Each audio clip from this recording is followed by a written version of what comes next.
जय हिंद दोस्तों। एग्ज़ाम की पॉइंट में एक बार फिर से आप सभी का स्वागत है। दोस्तों, आज के इस वीडियो में हम भारतीय इतिहास के मौर्य साम्राज्य से संबंधित जितने भी मोस्ट इम्पॉर्टेंट क्वेश्चन होंगे उनको उनके एक्स्ट्रा फैक्ट से के साथ डिस्कस करेंगे। दोस्तों, ये आपके आने वाले एग्ज़ाम के लिए बहुत ज़्यादा हेल्पफुल होंगे। ये सारे क्वेश्चन आपके एनसीईआरटी बुक से लिए गए हैं। तो देखते हैं दोस्तों, आज का जो पहला क्वेश्चन है, प्रथम भारतीय साम्राज्य किसने स्थापित किया था। तो दोस्तों, जो प्रथम भारतीय साम्राज्य स्थापित किया था वो किया था चंद्रगुप्त मौर्य ने। और याद रखना, चंद्रगुप्त मौर्य को ही भारत का प्रथम ऐतिहासिक सम्राट माना जाता है। अगर क्वेश्चन पूछा जाए कि भारत का प्रथम ऐतिहासिक सम्राट किसे कहा जाता है तो याद रखना आंसर हो जाएगा फिर क्या, चंद्रगुप्त मौर्य। और याद, जो चंद्रगुप्त मौर्य का जन्म हुआ था कहाँ हुआ था, पाटलिपुत्र में। कहाँ पे, पाटलिपुत्र में। और कहाँ पे पड़ता है ये, बिहार में। ठीक है, कहाँ पे पड़ता है, बिहार में। ठीक है। अगला क्वेश्चन, चंद्रगुप्त मौर्य के गुरु थे। दोस्तों, चंद्रगुप्त मौर्य के गुरु का नाम क्या था। तो आप चाहे विष्णुगुप्त बोलो, चाणक्य बोलो, कौटिल्य बोलो, ये तीनों के तीनों नाम क्या हैं, एक ही के हैं। ये सभी आंसर हो जाएगा। ठीक है, विष्णुगुप्त देखने को मिल सकता है आपको, चाणक्य देखने को मिल सकता है, कौटिल्य देखने को मिल सकता है, और जो मोस्टली हम लोग जानते हैं किस नाम से, चाणक्य के नाम से जानते हैं। तो यहाँ पे किया क्या था, जो चंद्रगुप्त मौर्य ने प्रथम भारतीय साम्राज्य की जो स्थापना की थी वो किसके सहयोग से की थी, तो वो भी कौटिल्य के सहयोग से की थी। और इन्होंने किस साम्राज्य पर कब्जा किया था, तो मगध साम्राज्य पर कब्जा किया था। किस साम्राज्य पर, मगध साम्राज्य पर कब्जा किया था। ठीक है। और मगध साम्राज्य के किस अंतिम शासक को हराया था इन्होंने, अगर क्वेश्चन पूछा जाए तो घनानंद को। किसको, घनानंद को। ठीक है, दो क्वेश्चन है, मगध साम्राज्य का अंतिम राजा कौन था, तो घनानंद था। ठीक है, या चंद्रगुप्त मौर्य ने किसको हराया था, तो दोस्तों वो भी कौन था, घनानंद था। और पाटलिपुत्र में मैंने इससे पहले कहा था इसका जन्म हुआ था, तो इसने पाटलिपुत्र को ही क्या बनाया था, अपनी राजधानी बनाया था। ठीक है। अगला क्वेश्चन, सैंड्रोकोर्स की चंद्रगुप्त मौर्य के रूप में पहचान किसने की, यानी किसने ये साबित किया था कि सैंड्रोकोर्स जो है शब्द है या जहां इसका वर्णन मिलता है वही चंद्रगुप्त मौर्य है। तो दोस्तों, सैंड्रोकोर्स के रूप में जो चंद्रगुप्त मौर्य की पहचान की थी वो सर विलियम जोन्स ने की थी। किसने की थी, सर विलियम जोन्स ने ही क्या की थी, इसकी पहचान की थी कि ये चंद्रगुप्त मौर्य है। याद रखना कि ग्रीक और लैटिन जो लेख हैं इनमें चंद्रगुप्त के जो नाम हैं सैंड्रोकोर्स हो गए और एंड्रोकोर्स हो गए। आपको अगर पूछा जाए एंड्रोकोर्स, अगर आपको पूछा जाए कि सैंड्रोकोर्स और एंड्रोकोर्स के नाम से लैटिन में या ग्रीक में किस भारतीय राजा को जाना जाता है, तो फिर आंसर हो जाएगा चंद्रगुप्त मौर्य को जाना जाता है। ठीक है। अगला क्वेश्चन, किस अभिलेख से चंद्रगुप्त प्राप्त होता है, यानी जो चंद्रगुप्त मौर्य का नाम है चंद्रगुप्त मौर्य किस अभिलेख से प्राप्त होता है। अभी मैंने आपको बताया ग्रीक और जो लैटिन क्या है लेख हैं उनमें उसका नाम सैंड्रोकोर्स और एंड्रोकोर्स प्राप्त होता है। तो जो चंद्रगुप्त नाम प्राप्त होता है वो किस अभिलेख से प्राप्त होता है, तो दोस्तों वो होता है जूनागढ़ अभिलेख से। कहाँ से, जूनागढ़ अभिलेख से। और जो जूनागढ़ अभिलेख है वो किसका अभिलेख है, रुद्रदामन का। किसका है, रुद्रदामन का अभिलेख है। ठीक है, चंद्रगुप्त मौर्य का नाम रुद्रदामन अभिलेख से क्या होता है, चंद्रगुप्त मौर्य प्राप्त होता है। और एक चीज और याद रखना कि जो बौद्ध और जैन ग्रंथों में जो चंद्रगुप्त मौर्य का नाम प्राप्त होता है वो प्राप्त होता है मौर्य क्षत्रिय। क्या, मौर्य क्षत्रिय। देखो ये अलग अलग चीज क्वेश्चन है कि जो चंद्रगुप्त मौर्य का नाम है चंद्रगुप्त प्राप्त होता है रुद्रदामन के जूनागढ़ अभिलेख से, मौर्य क्षत्रिय प्राप्त होता है जैन और बौद्ध ग्रंथों से, सैंड्रोकोर्स और एंड्रोकोर्स प्राप्त होता है ग्रीक और लैटिन अभिलेखों से। ठीक है।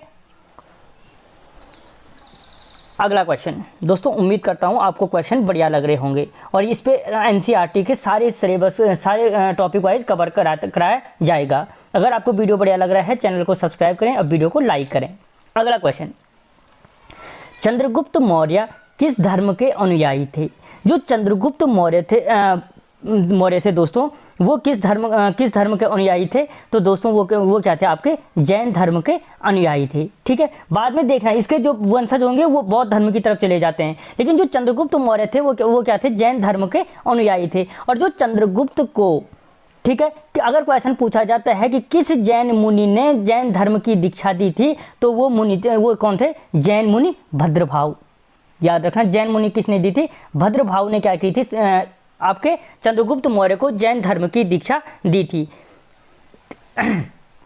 और जिसके पश्चात जो ये चंद्रगुप्त मौर्य थे, जब ये जैन धर्म की दीक्षा ले लेते हैं, उसके बाद ये स्वर्ण बेलगोला चले जाते हैं। स्वर्ण बेलगोला कहाँ पे? आपके मैसूर में, ठीक है, वहाँ चले जाते हैं। और 298 ईस्वी पूर्व में क्या करते हैं? वहाँ पर तपस्या करना शुरू कर देते हैं, उपवास रखकर तपस्या करना शुरू कर देते हैं और वहीं पर अपने प्राणों को त्याग देते हैं। और उपवास करके प्राणों को त्यागने की जो विधि है, उसे जैन धर्म में कहा जाता है संलेखना कहा जाता है। क्या कहा जाता है? संलेखना कहा जाता है, या संथारा के नाम से जाना जाता है, ठीक है। और वहीं पे 24 वर्षों तक के पश्चात क्या हो जाते हैं? अपने प्राण त्याग देते हैं, ठीक है।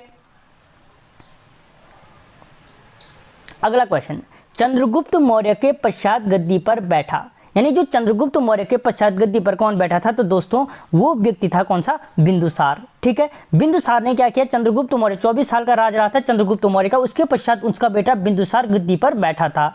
और यूनानियों ने इसी जो बिंदुसार था, इसे क्या कहा है? अमित्रकीट्स, ठीक है। सेंड्रोकेट्स और एंडोकेट्स किसको? चंद्रगुप्त मौर्य को। और अमित्रकीट्स कहा है किसको? बिंदुसार को। अमित्रकीट्स या अमित्र घात के नाम से पुकारा, अमित्र घात के नाम से पुकारा, ठीक है। और इस जो ये अमित्र घात शब्द था, इस अमित्र घात शब्द का अर्थ था क्या? शत्रु विनाशक। और ये क्वेश्चन पूछा गया है कि अमित्र घात शब्द का नाम अर्थ क्या था? तो इसका अर्थ था शत्रु विनाशक, ठीक है।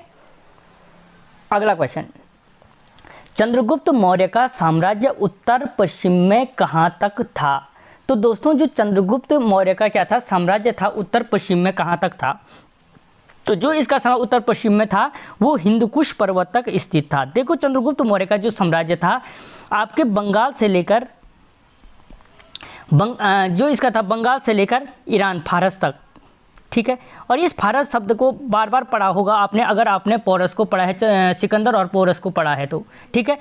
उत्तर में कश्मीर से लेकर, ठीक है, जो दक्षिण में था वहाँ पे कर्नाटक के एरिया तक इसका क्या था? सीमाएं थी। अगला क्वेश्चन, सेल्यूकस को किस भारतीय राजा ने पराजित किया था? तो दोस्तों जो सेल्यूकस था, सेल्यूकस को पराजित करने वाला एकमात्र राजा था कौन सा? चंद्रगुप्त मौर्य। अब यहाँ पे एक दिलचस्प कहानी है, इसलिए बता रहा हूँ जिससे देर तक याद रहे, ठीक है। तो जो सेल्यूकस था, सेल्यूकस दोस्तों अलेक्जेंडर का सबसे एक ताकतवर सेनापति था। अलेक्जेंडर का मतलब जिसको हम सिकंदर के नाम से जानते हैं, ठीक है, उसका मूल नाम क्या था? अलेक्जेंडर। तो सिकंदर का जो सेनापति है सेल्यूकस, उसको हराता है चंद्रगुप्त मौर्य। जब सिकंदर की मृत्यु होती है तो सिकंदर ने क्या किया था? पोरस, ये अलग अलग एरिया पे, काबुल, मकराना, इन एरियाओं पे क्या किया था? कब्जा किया था। सिकंदर की मृत्यु के पश्चात उसका सेनापति सेल्यूकस सोचता है क्यों ना मैं फिर से इनको वापस लाऊं। तो वो मौर्य साम्राज्य पे आक्रमण करता है, लेकिन चंद्रगुप्त मौर्य क्या कर देता है? उसे हरा देता है, ठीक है। और सबसे बड़ी बात, सेल्यूकस की बेटी के साथ ही चंद्रगुप्त मौर्य ने क्या किया था? विवाह किया था। और माना जाता है, इतिहासकारों का मत है कि चंद्रगुप्त मौर्य ने जो सेल्यूकस के साथ बेटी के साथ शादी की थी, वो इतिहास की सबसे जो मतलब एक विदेश में जाके जिसने शादी की थी, वो पहला विवाह था जिसने क्या किया था? विदेशियों के साथ विवाह किया था। और विवाह के पश्चात जो हैरात, कंधार, मकराना, काबुल, इन प्रांतों को क्या कर देता है? वो उससे दहेज के रूप में लेता है, ठीक है। अगला क्वेश्चन, सारी चीज़ें भूल जाओगे लेकिन ये कभी नहीं भूलोगे कि चंद्रगुप्त मौर्य ने सेल्यूकस के बेटी के साथ विवाह किया था। ये क्या थी? इतिहास की पहला ऐसा विवाह था जो विदेशियों के साथ किया गया था, ठीक है। अगला क्वेश्चन, प्राचीन भारत में कौन सी एक लिपि दाईं से बाईं लिखी जाती है? दोस्तों प्राचीन भारत में जो दाईं से बाईं लिखी जाने वाली क्या है लिपि है, वो है खरोष्ठी लिपि, ठीक है। जो क्या लिखी जाती है? दाईं से बाईं लिखी जाती है, ठीक है। और इस लिपि को पढ़ने का जो श्रेय दिया जाता है वो दिया जाता है मैसन को। मैसन हो गए, प्रिंसेप हो गए, ठीक है, नोरिस हो गए, इनको क्या दिया जाता है? इस खरोष्ठी लिपि को पढ़ने का श्रेय दिया जाता है जो दाईं से बाईं लिखी जाती है, जबकि ब्राह्मी लिपि जो है वो बाईं से दाईं लिखी जाती है। ये कई बार पूछता है कि मानसेहरा का जो शिलालेख है वो किस लिपि में लिखा गया है? किसका बोला मैंने? मानसेहरा का। तो दोस्तों जो मानसेहरा का शिलालेख है उसकी लिपि क्या थी? खरोष्टी लिपि थी, जो दाईं से बाईं लिखी जाती है। ठीक है, आपको वीडियो कैसा लग रहा है मुझे कमेंट बॉक्स में ज़रूर बताना। अगला क्वेश्चन, चंद्रगुप्त मौर्य के दरबार में भेजा गया यूनानी राजदूत कौन था?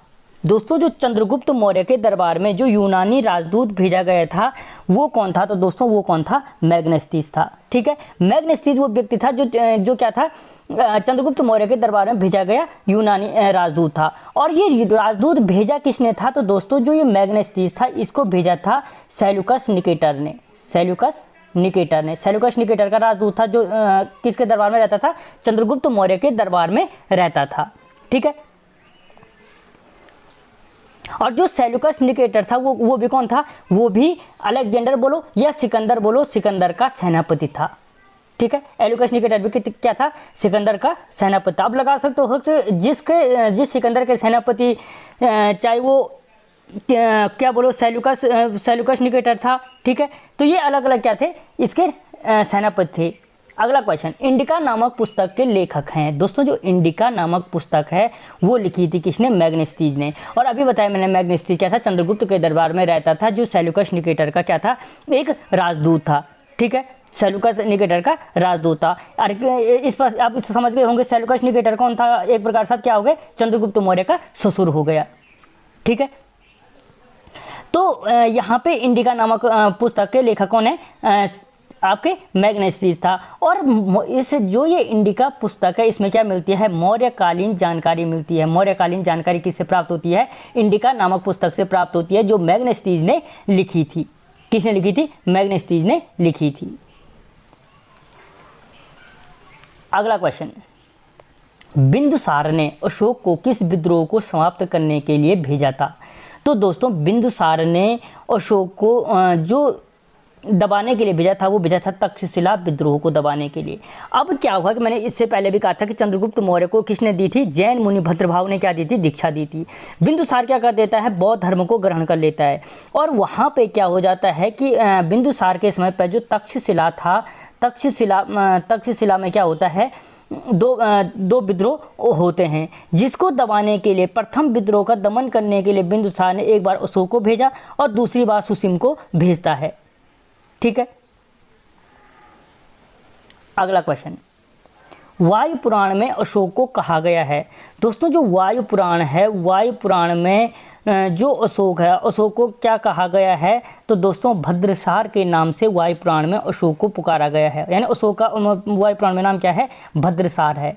ठीक है, और जबकि जो जैन ग्रंथ हैं उसमें अशोक को सिंहसेन के नाम से पुकारा गया है। भद्रसार वायु पुराण में, सिंहसेन किसमें? जैन ग्रंथों में पुकारा गया है। ठीक है, शत्रु विनाशक मैंने बोल दिया था, अजात शत्रु। ठीक है,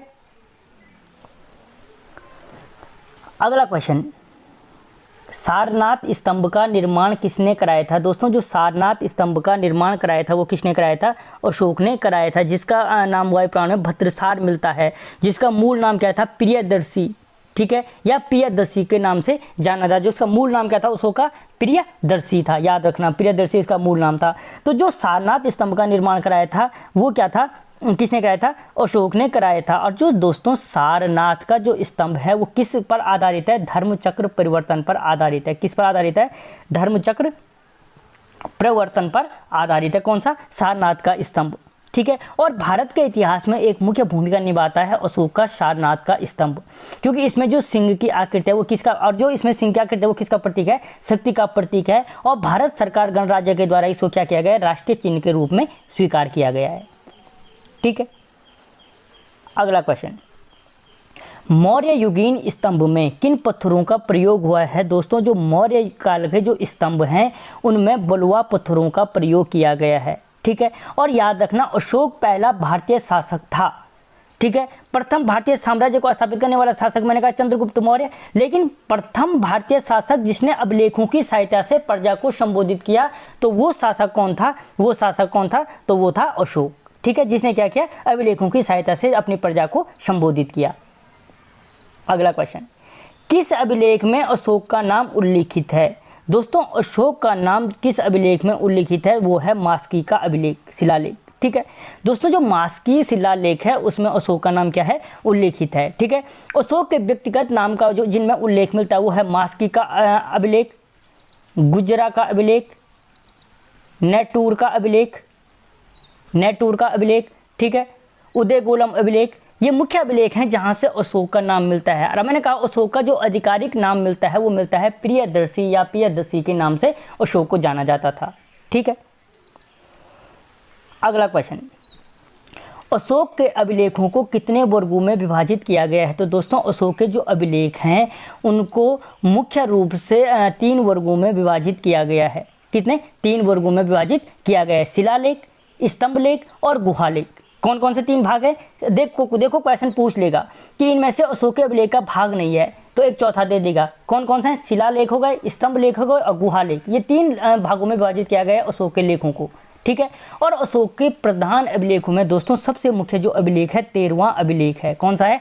13वां शिलालेख है, जो अशोक का क्या है सबसे बड़ा शिलालेख अगर पूछा जाए कौन सा है तो 13वां शिलालेख है, जिसे क्या है कलिंग विजय की जानकारी मिलती है। अगर पूछा जाए कलिंग विजय की जानकारी किससे मिलती है तो भी क्या हो जाएगा 13वां शिलालेख है, जो सबसे बड़ा शिलालेख है। ठीक है, और जबकि दोस्तों जो रुमिनदेई अभिलेख है वो सबसे छोटा अभिलेख है, किसका? अशोक का। और अशोक के अभिलेख को पढ़ने की जो सफलता प्राप्त की थी वो किसने की थी? जेम्स प्रिंसेप ने। कब की थी? 1837 में। ठीक है, अगला क्वेश्चन, मौर्य मंत्रिपरिषद में कौन राजस्व एकत्रीकरण से संबंधित था? तो दोस्तों मौर्य मंत्रिपरिषद में जो राजस्व एकत्रीकरण से संबंधित था वो कौन था? समाहर्ता। यानी जो मौर्य काल में जो राजस्व का एकत्रीकरण करता था वो उसको क्या कहा जाता था? समाहर्ता के नाम से जाना जाता था। और दोस्तों जो इसमें अंतपाल शब्द का प्रयोग किया गया है, अंतपाल का कार्य क्या होता था? उसका सीमावर्ती दुर्गों की रक्षा करना, सीमावर्ती दुर्गों की रक्षा करना या सीमावर्ती दुर्गों की देखभाल करने का कार्य कौन करता था? अंतपाल करता था। ठीक है, अगला क्वेश्चन, भाग व बलि थे। मौर्य काल में भाग और बलि क्या थे? तो दोस्तों मौर्य काल में जो भाग और बलि थे राजस्व के स्रोत थे, यानी एक प्रकार के कर थे। ठीक है, और कौटिल्य का जो अर्थशास्त्र ग्रंथ है उसके अनुसार जो भूमि का मालिक हुआ करता था वो भूमि के उत्पादन का क्या करता था? एक भाग उसको भूमि के बदले दिया जाता था। अगला क्वेश्चन, किस स्तंभ में अशोक ने खुद को मगध का सम्राट बताया है? तो दोस्तों जो भाब्रू अभिलेख था, भाब्रू स्तंभ अभिलेख है, उसमें अशोक ने खुद को क्या बता रखा है?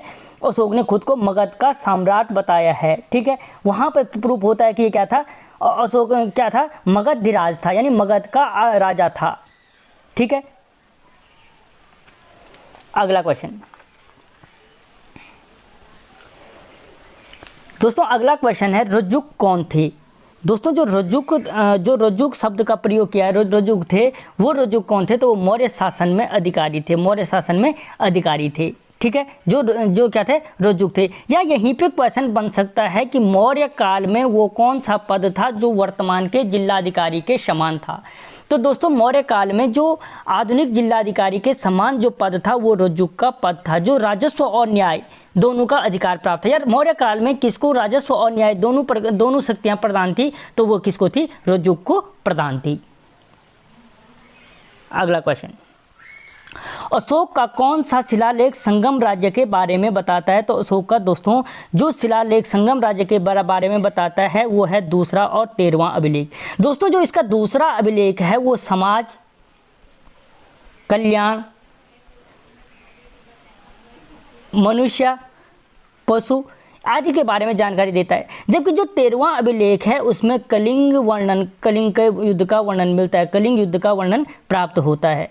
ठीक है, तो इन दोनों अभिलेखों से जो संगम राज्य थे, संगम राज्य मतलब चोल, पांड्या, सत्यपुत, केरलपुत, ये जितने राज्य थे वो संगम राज्य के अंतर्गत आते हैं। अगला क्वेश्चन, अशोक का कौन सा शिलालेख धम्म नीति की व्याख्या करता है? तो दोस्तों अशोक का जो शिलालेख धम्म नीति का व्याख्या करता है वो है 11वां अभिलेख।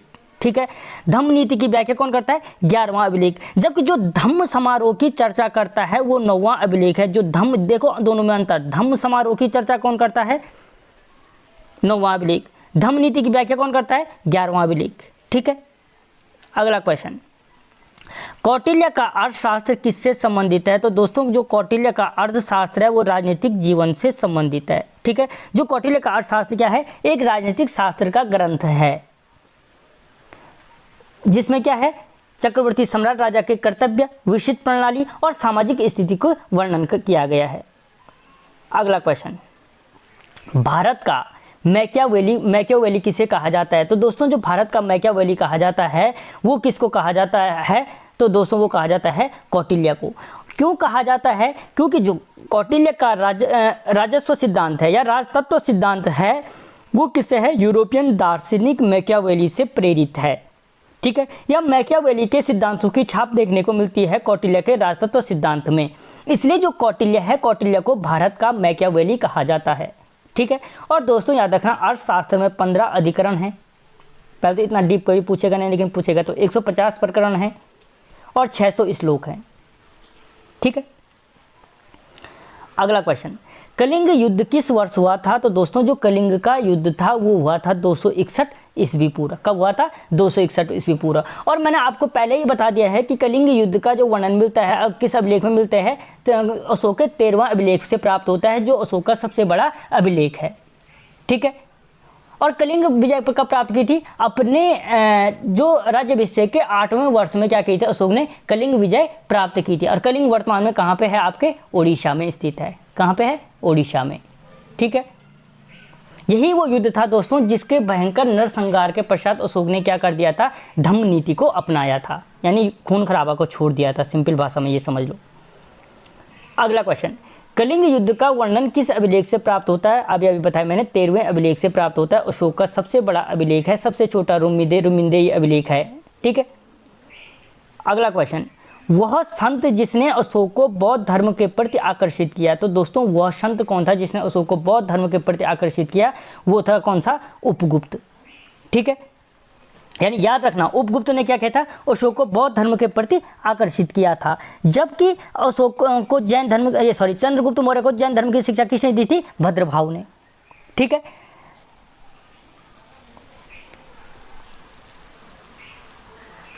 अगला क्वेश्चन, सम्राट अशोक की किस पत्नी ने उसे आकर्षित किया था? तो दोस्तों वो थी कौन सी? कारुवाकी।